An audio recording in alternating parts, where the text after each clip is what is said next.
Alright, so in this video I'm planning to go over 3 more advanced examples of binomial expansion. And so here's the first one. Find the coefficient of x to the 8th power in the expansion of x squared minus 5 to the 5th power. If you think you've already got a shot at this one, pause the video, work through it, and see if you got it right. If not, let's talk about how we can do this. So in terms of steps, we know that this is 5th power, which means I need the 5th row of Pascal's triangle. So if you construct Pascal's triangle, you should find that that's 1, 5, 10, 10, 5, 1. I'm not going to spend time in the video going through getting that. We should know that from the first video. Next up, we take this first term here, x squared, and we raise it to different powers. Now keep in mind, I want to get the x to the 8th power. And some people break down here because they're like, well, wait a minute, I only get to start at the 5th power. How is that even possible? Remember, the first thing you're working with is x squared. So I'm going to have x squared raised to the 5th power.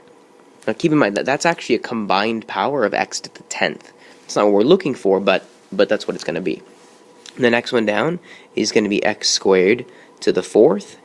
And to be honest, I'm going to stop right there because that's the term I'm looking for. This thing wants the coefficient of x to the 8th, and I just found the row that it's going to be in. I'm not going to need to compute any of these other ones.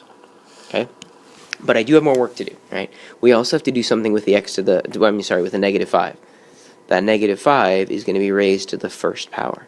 And there's 2 reasons for that. First is that we know that it was supposed to be 5th power here, 4th power here, 3rd power here, 2nd power here, and therefore 1st power here. Or the easier way, these 2 powers have to add up to 5, so they have to be 4 and 1. Now that I have that all together, I can expand this row out. And you're looking at 5 times x to the 8th times negative 5.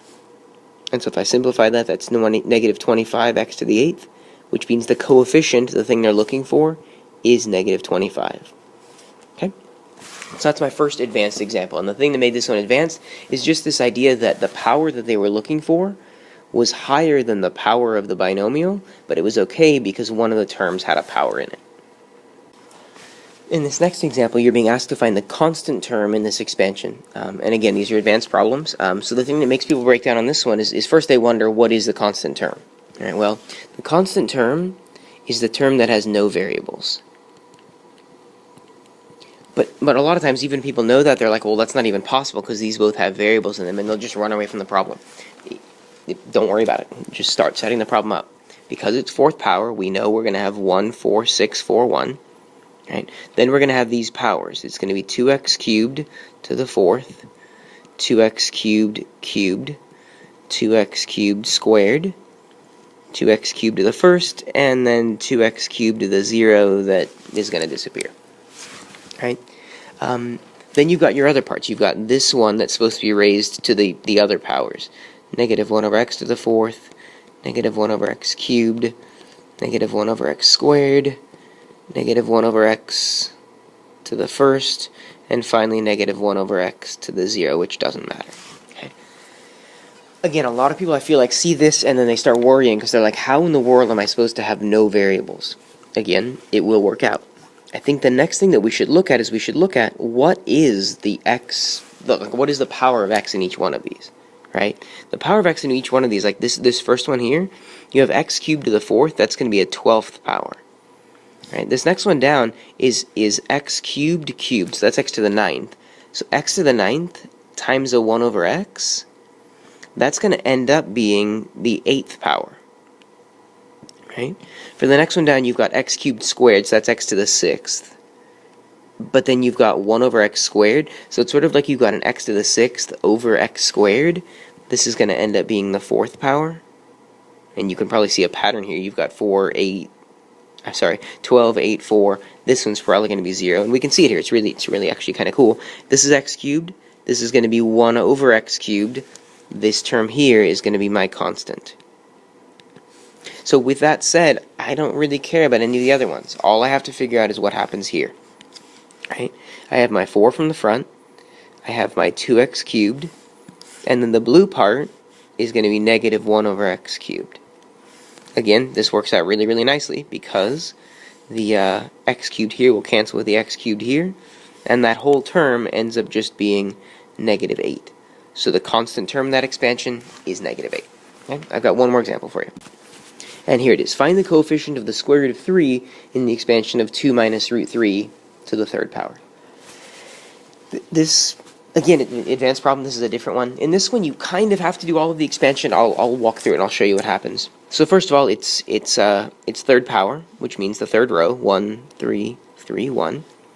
Then I'm going to work with my 2.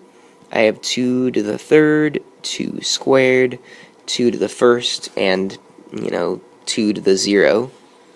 I don't know that that's necessary, but there it is. And then we work with our square root of 3.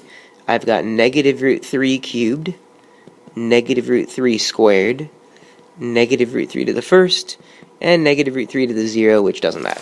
Okay. Now this is the part where you save time. They want the coefficient of the square root of 3. So I would say of these 4 rows, only 2 of them matter. Okay. Which ones are going to matter for the coefficient of the square root of 3? Like, pause the video and think about that for a second. I hope you noticed that this one here is not going to matter, because the square root is being raised to an even power. The square root's going to be gone from this row. Similarly up here, it's already gone. Okay, the only 2 rows that we really need to investigate are these ones.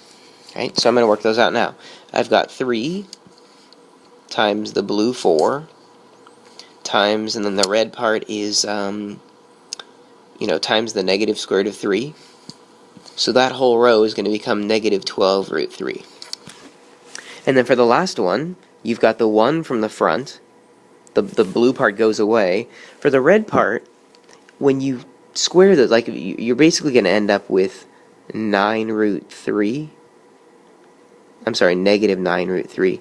And the reason for that is 2 of those roots are going to multiply together to give me positive 9, and then the third one will put the negative root 3 back on it. So this ends up being negative 9 root 3. And so that when you put these 2 things together, you end up with negative 21 root 3.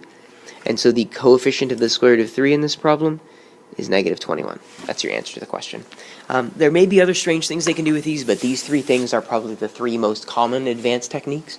It's not guaranteed that you're going to see these, but when they put the 1 or 2 of these problems on the exam, these might be the hard ones they pick, so make sure you're comfortable with them.